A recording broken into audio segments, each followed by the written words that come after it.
worth tens of millions of dollars arrived by plane at Damascus airport on Wednesday. And the other story from Syria that we're following today are comments from the Syrian foreign minister, who has told the global chemical weapons watchdog that the new government is committed to destroying any remaining stockpiles produced under Bashar al-Assad. With more, here's my colleague Alex Wright from BBC Monitoring. That is the team here that keeps an eye on different media around the world. It's a historic moment.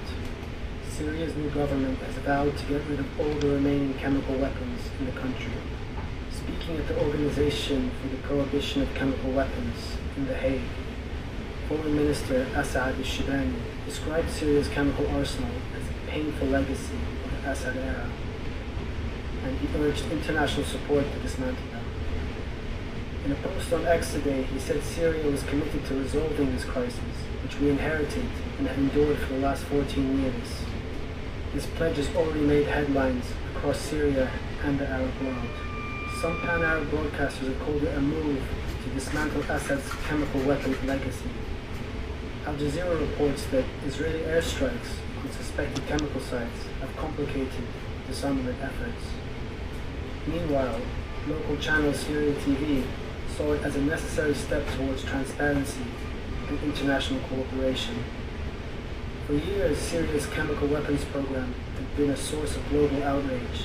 UN reports blamed Assad's forces for multiple chemical attacks, with nerve agents and chlorine barrel bombs killing and wounding thousands.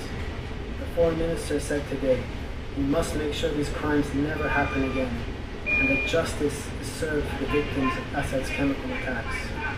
He also said that the world had failed to deliver justice for the Syrians, but that the new government was moving forward to hold those responsible to account.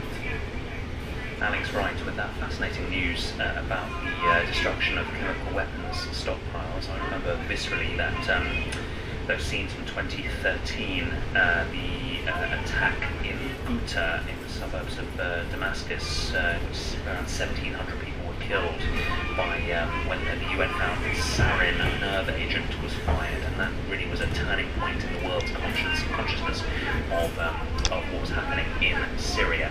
Well, it will be 3 months on Sunday that the Assad regime fell, ending 13 years of that civil war. Ahmed al-Sharaa from the rebel forces that toppled Assad, HTS, or Hayat Tahrir al-Sham, has been appointed interim president and made significant changes. He held a